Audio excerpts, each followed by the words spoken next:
Hi everyone and welcome back to Deansbury Town. Firstly, a big thank you to everyone for watching the recent videos I've put up, and welcome to the new subscribers. You've helped me pass the 500 sub milestone, which I'm really pleased about and never thought I'd get this far. I do hope you're enjoying the content, and please do remember to give each video a like or a thumbs up as well, as this helps promote the channel on YouTube and lets me know which videos you like. It's been quite a while since I last posted a video, with the school holidays and family holidays taking place, and the fact it does seem to take me an absolute age to edit the videos. So as a result, progress has slowed down a little on the layout. However, just before I went away on holiday, I did manage to make another chimney, which I'm going to cover briefly in the first part of the video. This one's got some extra details on it, so I'm really pleased with it. And then in the second half, I'm covering some bigger changes I'm planning on doing to the station area of the layout. So let's get started. I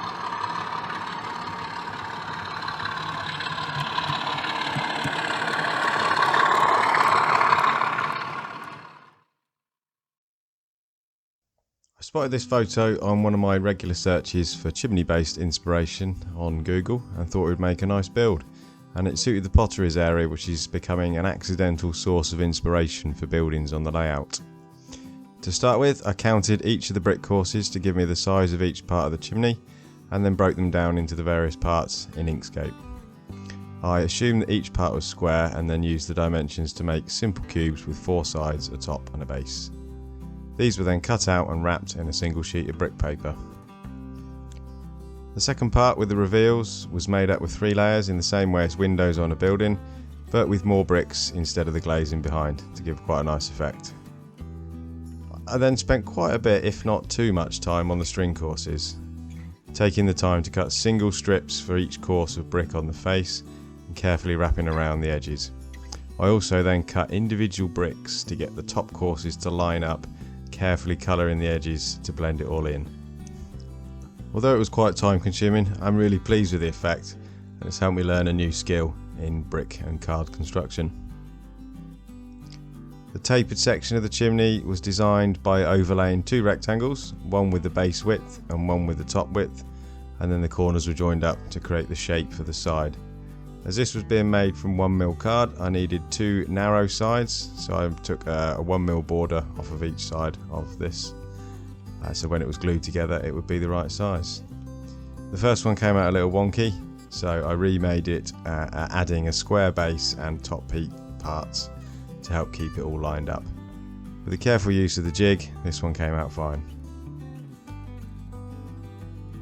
To make the brick wrap, I took 4 copies of the side shape and then added a brick texture to each. I then deleted the outline to avoid this appearing on the cover and moved the rotation centre to the bottom corner where the 2 sides meet.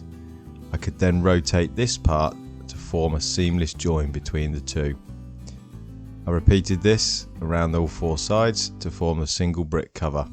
After a bit of trial and error, I found I needed to make the wrap a couple of mil bigger overall, which worked out about 2% bigger, to allow for the folds in the paper.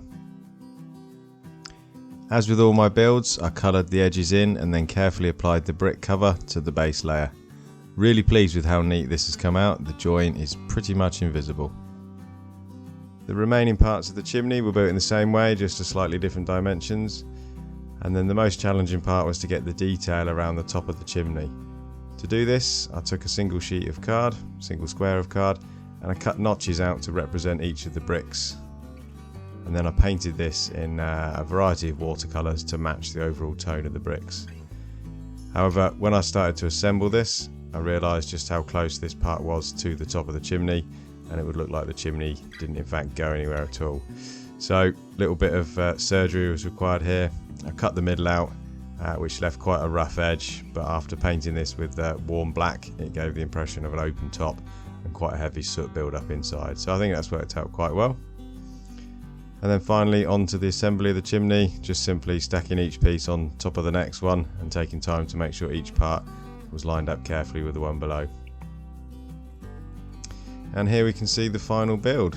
I'm really pleased with how well this has turned out, and I've surprised myself with how much it actually looks like the original photo. It's a bit of a shame that it'll be hidden in the back corner of the layout, but it's helped me to learn a few new tricks and increasing the detail I can achieve with the brick paper models.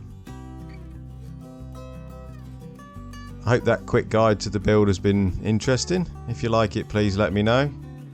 If you've got any tips or techniques you use modelling using brick papers, I'll be glad to hear about those as well.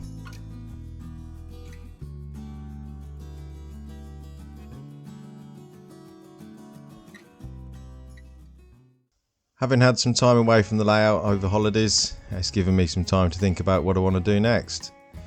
I found during the course of making the Deansby Town videos that I really do enjoy constructing the buildings, and I've improved my standards quite a lot since I started the layout, and even more so since I started the YouTube channel. I've decided to rebuild the station area here, as most of the buildings are the oldest on the layout and the kits don't particularly fit the space well, just being plonked down. I've decided I wanted to scratch build something in this area that looked more fitting with the overall layout, to enhance the level of detail on the buildings and add some lighting in.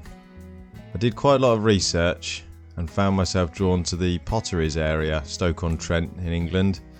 I looked further back in time in this area and found images of Hanley Station, which was on the former Potteries Loop Line, now closed and lifted. The station itself was described as being on a very tight curve and in a deep cut-in. Now, Deansbury itself, station, is certainly on a tight curve, and from the retaining wall here could very much be reconfigured to give it more of a cutting appearance. To see what I could fit in, I took some paper, I made a very rough template and did some sketches on this. I think I can just about get a raised road running diagonally across the back and a high level station building in front of this with a row of shops along the back. The platforms are narrow, but I think they're plenty wide enough at scale size, especially given this is a narrow urban station.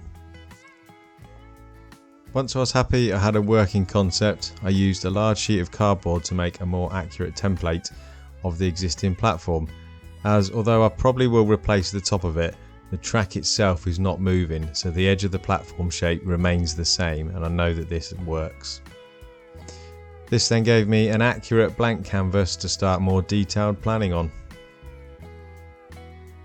The platform itself will be around 50 to 60 mm wide, which is around 4 to 4.5 meters deep, which is about right for a small urban station such as this. Using my handy stack of thin card, I then started making some mock-ups. First up, I made a mock-up of the retaining wall, which will sit at the back of the platform. The station and the road will all sit on top of this wall. The foam I had here was some leftover insert from a rolling stock box, and it was just about the right height for the mock-up to prop everything up on. From the photos I had of Hanley Station, I made some rough estimates and found that a true scale replica of the building was going to be far too big and take up pretty much all of this entire area. So I chose to do a smaller station but retain the style of Hanley. After a few sketches and rough measurements, I made a quick mock-up of what I thought would be a sensible sized station for this space. It wasn't too different from the Metcalfe kit it will be replacing, and I've convinced myself that the station master never had a house provided by the railway here due to it being built up in a town. The single-storey station building sits above the retaining wall. The roof here will be changed to a hip roof on the final model, but for now this is fine. To create some interest, the platform access from the station is via a covered staircase which descends from the corner of the building down into the wall and then appears in a small waiting room structure inside the wall which opens out onto platform level. I'm going to then attempt to create a small section of canopy over this area. And from the corner of the building there'll be a further door leading directly onto a covered footbridge which will take passengers to the other platforms of the station. In the background will be a row of buildings, probably mostly shops as I enjoy detailing these. There'll be a combination of low relief against the back scene and hopefully some full depth buildings in the centre, hiding the corners. These are going to be scratch built and I look forward to designing and building these in the future. The buildings are going to closely follow the curve of the railway line and hopefully help to hide the corner which sits behind them. The idea here is the buildings and the curvature help to hide the road as it hits the back scene, as it will disappear behind the station on the left hand side. And then on the right hand side I plan to have a single wedge shaped building on the railway side of the road facing the road, so this will be the back of it, and this again will help to hide the transition, and this will also then be blended into a series of low relief buildings that make their way up the hill here from the station to the high level town.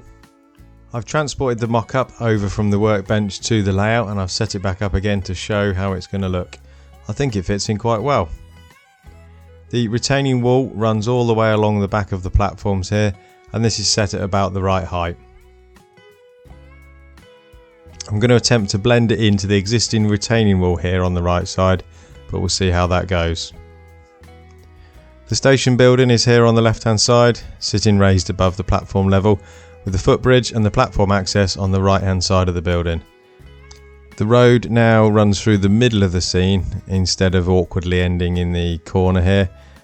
The road transition to the back scene is now hidden behind these foreground buildings on each side, and hopefully this will blend it in and hide it from view.